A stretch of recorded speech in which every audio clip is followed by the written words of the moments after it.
하나님 말씀 보시겠습니다. 하나님 말씀은 누가복음 6장 12절부터 26절까지 말씀입니다. 이때 예수께서 기도하시러 산으로 가사 밤이 새도록 하나님께 기도하시고 밝음에 그 제자들을 부르사 그 중에서 12를 택하여 사도라 칭하셨으니 곧 베드로라고도 이름을 주신 시몬과 그의 동생 안드레와 야고보와 요한과 빌립과 바돌로메와 마테와 도마와 알페오의 아들 야고보와 셀롯이라는 시몬과 야고보의 아들 유다와 예수를 파는 자들 가룟 유다라. 예수께서 그들과 함께 내려오사 평지에 서시니 그 제자의 많은 무리와 예수의 말씀도 듣고 병 고침을 받으려고 유대 사방과 예루살렘과 두로와 시도대 해안으로부터 온 많은 백성도 있더라. 더러운 귀신에게 고난받는 자들도 고침을 받은지라. 온 무리가 예수를 만지려고 힘쓰니 이는 능력이 예수께로부터 나와서 모든 사람을 낫게 함이로라. 예수께서 눈을 들어 제자들을 보시고 이르시되 너희 가난한 자는 복이 있나니 하나님의 나라가 너희 것이며 지금 줄인 자는 복이 있나니 너희가 배부름을 얻을 것이며 지금 우는 자는 복이 있나니 너희가 웃을 것이며 인자로 말미암아 사람들이 너희를 미워하며 멀리하고 욕하고 너희 이름을 악하다 하여 버릴 때에는 너희에게 복이 있도다. 그 날에 기뻐하고 뛰놀라. 하늘에서 너희 상이 큼이라. 그들의 조상들이 선지자들에게 이와 같이 하였느니라. 그러나 화 있을진저 너희 부유한 자여 너희는 너희의 위로를 이미 받았도다.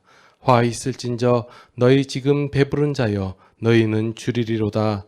화 있을진저 너희 지금 웃는 자여 너희가 애통하며 울리로다. 모든 사람이 너희를 칭찬하면 화가 있도다. 그들의 조상들이 거짓 선지자들에게 이와 같이 하였느니라. 아멘. 예수님께서 오셔가지고 유대 백성들에게 하나님의 말씀을 전하셨을 때 사람들은 이것이 새로운 말씀이다, 듣지 못하던 말씀이다, 이전에 없던 말씀이다 라고 하며 놀라워했었습니다. 그러나 예수님께서 전하신 말씀에는 새로운 것이 없었습니다. 예수님께서는 구약에서 하나님께서 말씀하신 내용과 동일한 내용을 가지고 또한 동일한 가치를 가지고 반복해서 말씀하신 것입니다. 그런데 사람들이 그 하나님의 말씀을 제대로 깨닫지 못하고 알지 못하니까 그것을 왜곡되어서 생각하여서 자기들의 입맛에 맞게끔 변형해서 하나님을 섬겼단 말이에요. 그렇게 나타나는 것이 유대교라는 종교예요. 기존의 유대교가 왜곡되었기 때문에 예수님께서는 원래 하나님께서 주시고자 하는 그 내용을 다시 한번 알려주고 계시다라는 거예요.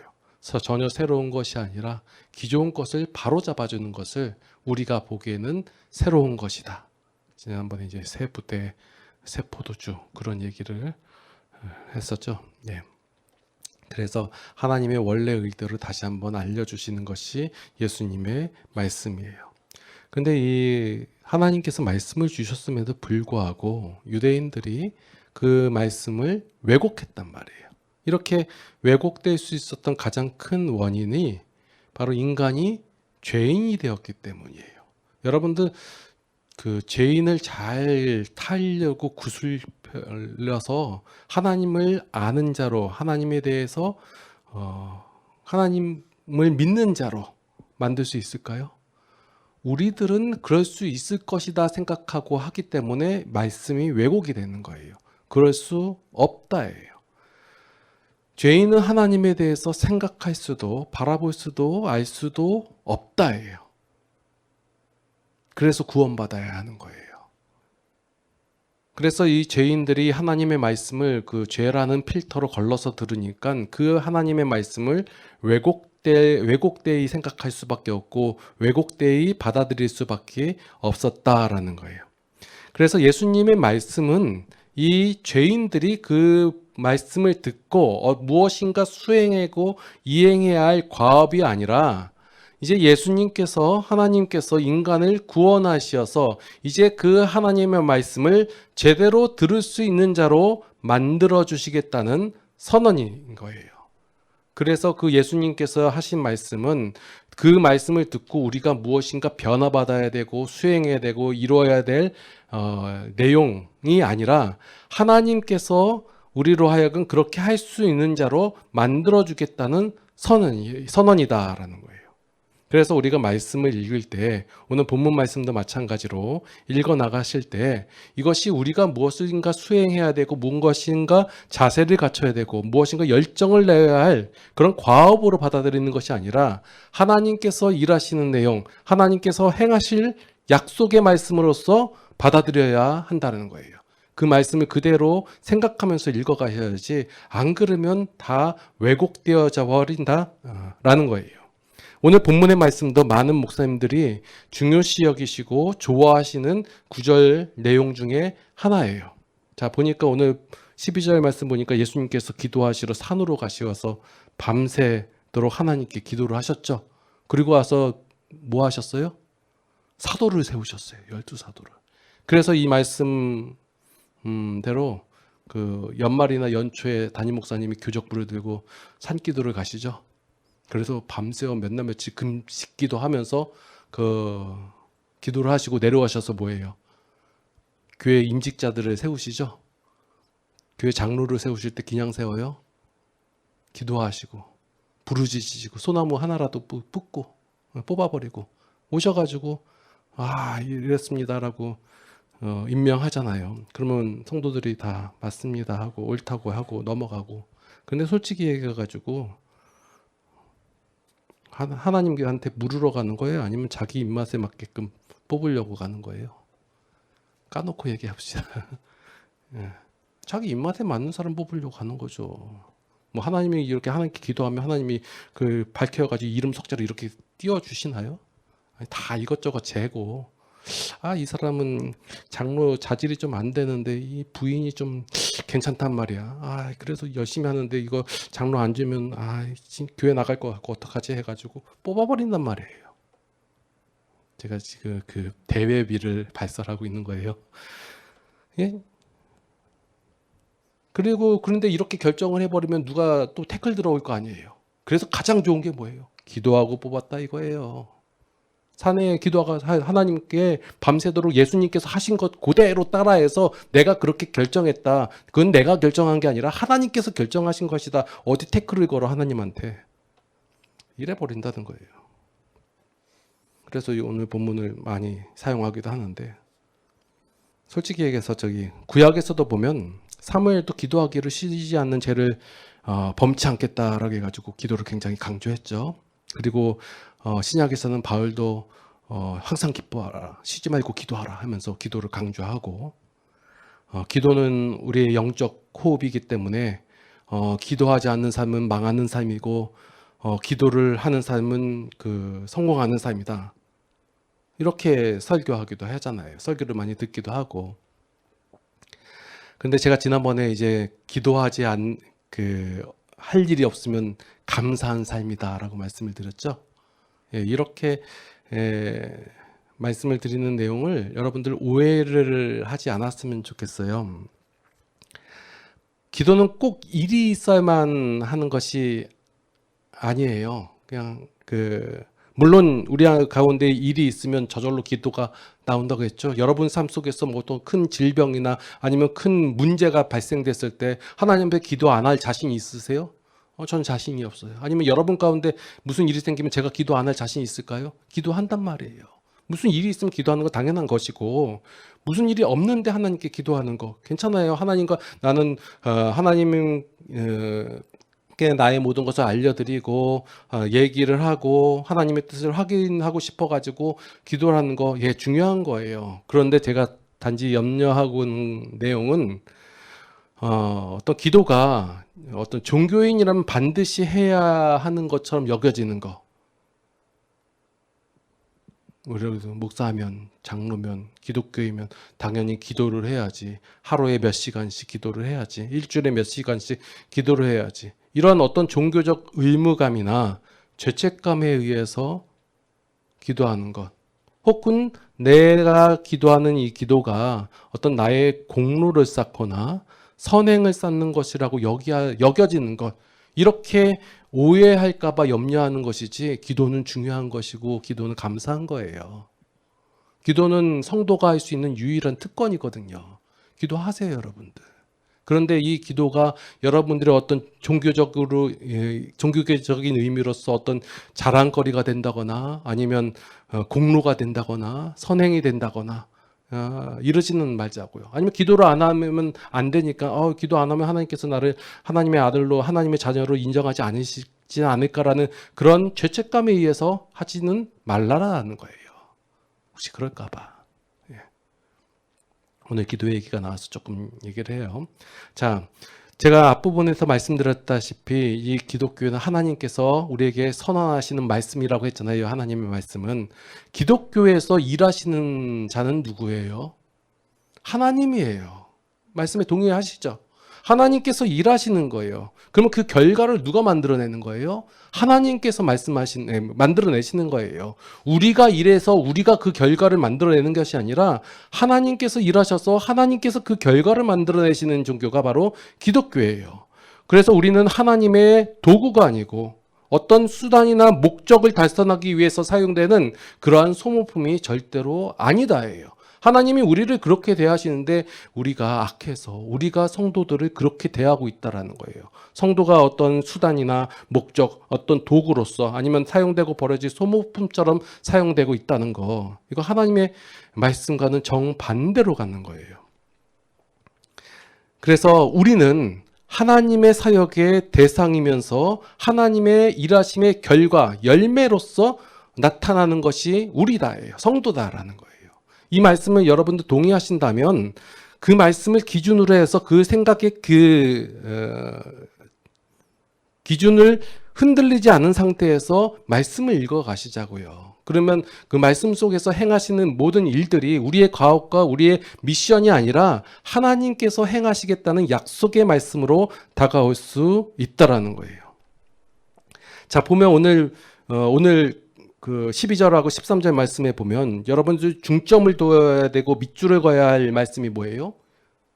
대부분 보면 기도에 밑줄을 그신단 말이에요.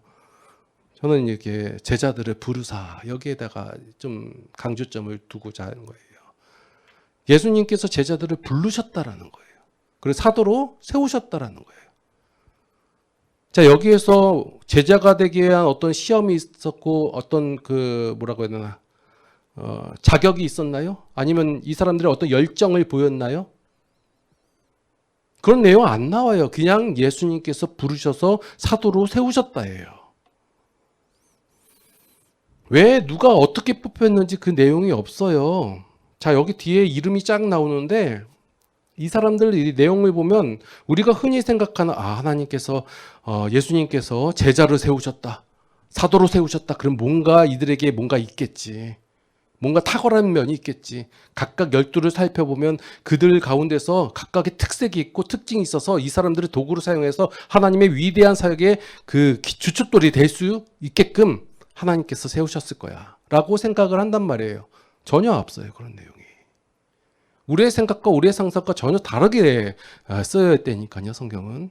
우리는 하나님의 사역자를 세울 때, 목사를 세울 때, 장로를 세울 때, 집사를 세울 때, 어떤 임직자를 세울 때 어떻게 해요? 그 사람의 능력을 생각해야 되고 자격을 생각해야 되고 어떤 열정을 생각하고 그러잖아요.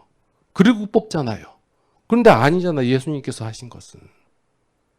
하나님의 일은 하나님의 사역은 하나님께서 하신다. 이 기본적인 개념이 우리 속에서 있다 할지라도 우리의 실제적인 삶 속에서 실제적인 생활 속에서는 이게 안 나온다는 거예요. 하나님의 사역은 하나님께서 하신다. 근데 솔직히 말해가지고 그 하나님께서 하신다라는 말씀 가지고 가면 교회가 되어 가던가요? 안 돼요. 잘 안 돼요. 그러니까 어떻게 해요? 다시 제2의 방법으로 제2의 원리대로 흘러가는 거예요. 그래야 좀 되는 것처럼 보이니까. 우리의 씨름은 이 씨름이에요. 우리의 씨름은 이 씨름을 해야 되는데 다 지는 것처럼 보니까 안 하는 거예요. 베드로 보세요. 베드로. 이 원래는 시몬이잖아요. 베드로란 이름의 뜻이 뭔지 아시나요? 반석. 그죠? 돌멩이에요. 돌. 애가 얼마나 무식했으면 돌이야, 돌. 우리가 크게 너무 좋게 생각하니까 그렇지. 예. 뭐예요? 지금 누구야? 그 야고보와 요한 이 사람들은 뭐예요? 보아너게라고 했단 말이에요. 불의 아들. 승질이 얼마나 더러우면 다혈질이에요. 이런 애들 데리고도 하고 뭐 열심당원도 있고 세리도 있고 완전 흔히 말해서 오합지졸이에요. 이런 사람들 됐다가 사도라고 명하고 하나님 예수님께서 세우셨단 말이에요. 우리가 여기서 집중해야 되는 것은 누가 어떤 사람이 뽑혔냐 여기에 집중하는 것이 아니라 이런 사람을 뽑으시는 하나님께 집중을 해야 되는 거예요. 여러분들을 하나님의 자녀로 삼아주시고 하나님의 백성 삼아주시고 하나님의 일꾼으로 삼아주셨잖아요. 그러면 우리는 생각하기 저 사람은 될 만하고 저 사람은 안 될 것 같고 이렇게 판단한단 말이에요. 근데 우리가 바라봐야 할 것은 뽑으신 그 사람의 그 자격이나 역량에 집중하는 것이 아니라 그 사람을 뽑으신 하나님께 집중해야 된다는 거예요. 하나님이란 어떤 분이시고 하나님께서는 능치 못함이 없으시고 하나님께서 과연 이들을 통하여 어떠한 역사를 보여주심으로 우리가 하나님을 인정하게 할까 이것을 바라봐야 한다는 거예요. 우리의 신앙의 자세가 여기서 시작돼야 되는 거예요. 오늘 본문 속에 그 20절에서 26절 말씀은요. 그 마태복음 5장에서 7장까지 그 흔히 말하는 산상수훈이라고 하죠. 그 내용을 축소판이에요. 뭐 이 내용 알려면 저 설교 중에 마태복음 5장에서 7장까지 들어버리세요 하면 끝내버리겠지만 그래도 다시 한번 짚어드릴게요. 자, 분명히 말씀드립니다. 기독교에는 복 받는 비결이나 은혜 받는 방법 아니면 상 받을 수 있는 수단 이런 게 없습니다. 이렇게 얘기하면 저보고 다 이단이라고 얘기하고 그 말이 맞냐고 하고 혹시 이 말씀에 제가 드리는 이 말씀에 의문이 생기신다면 그냥 그렇게 사세요. 설득할 자신이 없어요. 말씀을 한번 여러 번 읽어보시고 과연 기독교에 복 받는 비결이 있나 없나 뭐 있는 것처럼 갖고 왔는데 그 앞뒤 내용하고 한번 살펴보자고요. 왜 제가 이렇게 말씀을 드리냐면 기독교 자체가 인간의 어떤 노력을 하면 하나님께 상을 주시는 그런 구조로 되어 있지 않기 때문에 그래요. 인간에게는 하나님께서 오로지 은혜만 주세요. 이 은혜가 우리의 어떤 수단과 방법과 노력이 아니에요. 분명히 이렇게 말씀을 드리고 은혜란 우리가 상상치도 못하고 우리의 개념 속에 전혀 없는 하나님적 개념인데 자꾸 이 은혜를 우리의 상벌의 개념 속에 갖고 와가지고 죄인의 방법으로 생각하기 때문에 기독교가 왜곡이 되고 어려워지는 거예요. 그래서 이 뒤에 나오는 흔히 말하는 산상수훈의 내용의 말씀도 우리가 잘 이해를 해야 돼요. 복이 있나니라는 표현이 있어요. 그래서 이 복이 있나니라는 표현이 있다고 해가지고 복 받을 수 있는 비결이 있는 것이 아니고 또 화 있을진저라는 표현이 있다고 해서 저주를 받는 대상을 나열한 것이 아니다예요. 그리고 이 말씀을 제자들에게 말씀하셨는데 제자들에게 하신 말씀이라고 해서 이 제자들이 지켜야만 하는 어떤 과업, 사명이 아니다라는 거예요. 자, 이렇게 생각하시면서 말씀을 들어가자고요. 기독교는 하나님께서 일하셔가지고 우리에게 그 열매를 맺히게 하는 그런 뭐라고 해야 되나 사이클? 구조? 규칙? 이런 게 있어요. 자, 분명히 말씀드립니다. 하나님께서 일하셔서 하나님의 행하심의 그 결과로서 우리에게 그 열매가 맺히게 하는 것, 그게 기독교의 규칙이에요. 그 일하시는 하나님이 중요하기 때문에 그 일하심의 대상이 되는 그 우리에게 어떠한 요구되는 자격이나 조건이 있지 않다라는 거예요. 그래서 기독교에는 어떠한 자격이나 어떤 조건이나 어떤 수단이나 방법이 존재하지 않고 그 대신에 복음이 있는 것이고 그 대신에 은혜가 있는 거예요. 교회는 복음과 은혜가 있는 거예요. 반대로 말하자면 세상에는 온갖 수단과 방법이 있는 것이고 자격과 조건 아니면 꿈과 비전, 소망이 넘친다라는 거예요. 세상은 그래요. 기독교는 안 그래야 돼요. 그런데 기독교도 세상도 뭐가 뭔지 모르겠어요. 그냥 기독교라만 나와 있지 이슬람이나 불교나 아니면 어떤 세상이나 다를 게 뭐가 있어요. 세상에 있는 것과 기독교에 있는 것, 그리고 세상에 없는 것과 기독교에는 없는 것, 이런 것을 잘 분별하셔야 돼요. 그래서 예수님의 말씀을 우리가 세상적 관점으로 바라보는 것이 아니라 기독교적 관점으로 바라보면 이 말씀이 어떤 우리에게 은혜를 받는 비결, 복 받는 비결로 받아들이면 오해하게 된다라는 거예요. 근데 오해할 수밖에 없게 되었어요. 본문에 보니까 복이 있나니라는 그런 표현이 있기 때문에 그래요.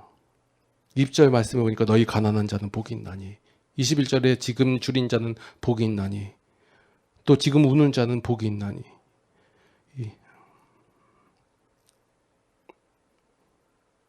지금 예수님께서 복이 있을 만한 자들과 화가 있을 만한 자들을 이렇게 편을 가르는 내용이 아니에요. 그냥 굳이 예수님께서 편을 갈라가지고 가난한 자, 줄인 자, 우는 자, 이들은 다 우리 편, 그리고 부유한 자, 배부른 자, 우는 자는 저 적들 우리 편 아니야, 이렇게 편 가르는 게 아니라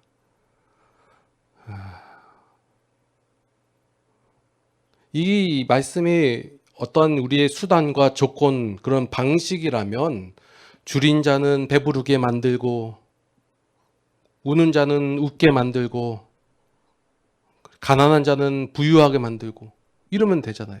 그러면 가난한 자가 부유한 자 됐네, 부유한 자는 가난하게 하고 배부른 자 줄이게 만들고, 이게 뭐 하는 짓이에요? 무한반복하겠다는 거예요?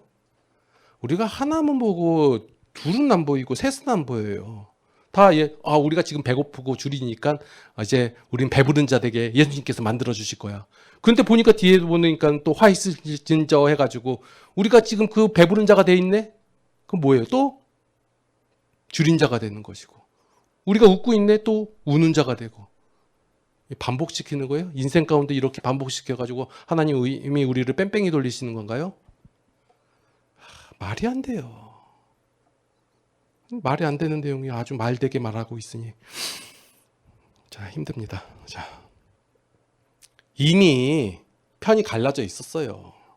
예수님께서 이미 편 가르기가 되어지는 이 세상에 단지 편 가르는 정도가 아니라 사고방식 면에서도 편을 갈라서 자신들에게 정당성을 부여하고 상대방에는 어떤 기회조차도 주지 않는 이런 죄적 사고방식을 모두 깨트려 버리시겠다, 모두 없애버리겠다, 이렇게 말씀하시고 계시는 거예요.